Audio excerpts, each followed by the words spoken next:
Ég ætla að fjalla svolítið lífeyrissjóði næstu mínúturnar. Við byrjum á Ólafi Margeirssyni. Hann hagfræði nemi eða doktorsnemi í hagfræði við Háskólann Exeter í Englandi og hefur verið að fjalla talsvert lífeyrissjóði í greinum á meðal annars á vefnum Pressunni. Ólafur, ertu ekki á línunni þarna? Jú, ég það, sæll. Sæll vertu, heyrðu. Mér langaði að spyrja þig út í þú hefur verið að fjalla mestanpart ávöxtunarkröfu lífeyrissjóðanna sem 3,5%.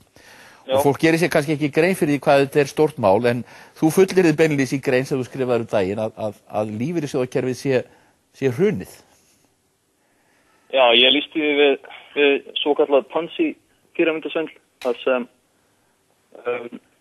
það virkar þannig að í upphafi þá er kerfið látið upp að það lofað einhverju ávöxtun og af ávöxtuninni þá eru fjárfestar tilbúnir og sem sagt allir tilbúnir það að borga inn í kerfið og þegar tíminn líður og það kemur í ljós að ávöxtunin samt loforðið ávöxtun var of há á hrynur af kerfið og það nokkuð neginn það sem hefur gerst með lífeyrissjóðinn. Ég tek það fram náttúrulega ég ekki að segja að þegar kerfið var sett á koppinn í upphafi að það hefði verið ætlurinn að láta það hrynja, alls ekki.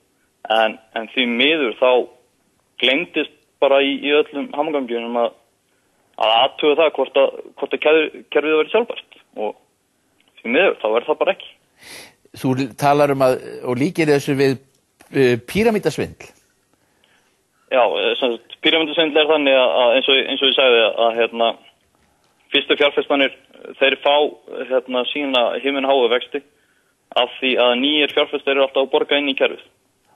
En þegar fjölgar inn í kerfinu og þeim fækkar sem borga inn í kerfið, þá hrynur allt vegna þess að útgreiðslurnar eru hærri heldur en inngreiðslurnar og þar með fellur bara píramídin saman eins og blaðra. Þannig að þeir sem koma fyrst þeir fá en þeir sem koma síðast þeir tapa. Já, nákvæmlega. Og þannig að við erum að borga meir en við erum ekki að fá það út úr þessu sem við eigum og gert ráð fyrir að við eigum að fá. Nei, nákvæmlega. En þessi ávöxtunarkrafa, af hverju hún svona mikilvæg? Sko, hún mikilvæg vegna þess að lífeyrissjóðirnir eiga samkvæmt áætlunum Seðlabankans nýlegum áætlunum þeir eiga rétt rúmlega 1800 milljarða. Og 1800 milljarðar það dágóðu slatti. Það er rúmlega, það er 120% af landsframleiðslu í eitt ár og mér minnir að til samanburðar þá hafi tekjur ríkissjóðs verið í kringum ég maður ekki alveg 450 milljarðar held ég. Eða svo síðast ár. Þannig að tölurnar eru gegnvænlegar sem þeir eiga. Þeir ráða yfir 1800 milljarðum. Og ef 1800 milljarðar innan íslenska hagkerfisins eru ónýtanlegir á ávöxtunarkröfu eða á vaxtakröfu, raunvaxtakröfu sem lægri heldur en 3,5%, þá munu fyrirtæki sem vilja fjárfesta innan íslenska hagkerfisins ekki finna fjármagn til þess að fjármagna sína fjárfestingar. Þegar það gerist þá er engin vinnu, af því að það er engin að fjárfesta. Þegar engin fær vinnu, þá munu allir default á lánum og bara allt koðana saman. Og nokkuð það sem við erum að sjá að gera hún. En þannig að þessi kraf, hún algjörlega óraunhæf þetta viðmið, þetta 3,5% viðmið. Alveg, já, bara því miður. Það svona til viðmiðunar, þá getur við, þá má ímynda sig þannig að ef við berum saman til dæmis skuldir allra innan þjóðfélagsins, heimili, ríkissjóður, fyrirtæki og leggjum það allt saman og berum það saman við einhverja stærð sem lýsir stærð hagkerfisins, til dæmis verkefni landsframleiðslu. Ef við lítum á þetta hlutfall, sem sagt skuldir allra og sem eru og ég bendi á það að skuldir heimila og ríkissjóðs og fyrirtækja, það eru eignir lífeyrissjóðanna, af því að lífeyrissjóðanir eru að fjármagna þessi aðila. Já.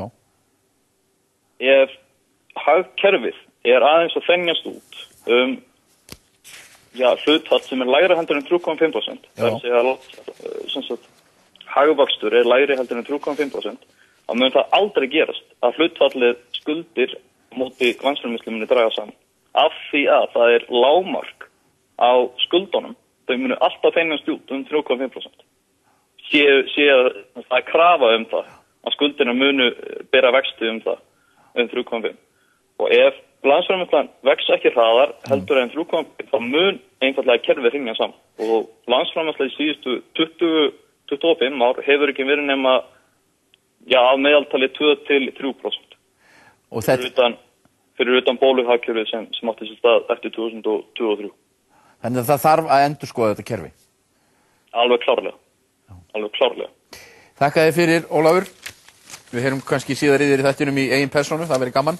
Þú ert í Englandi við doktorsnám.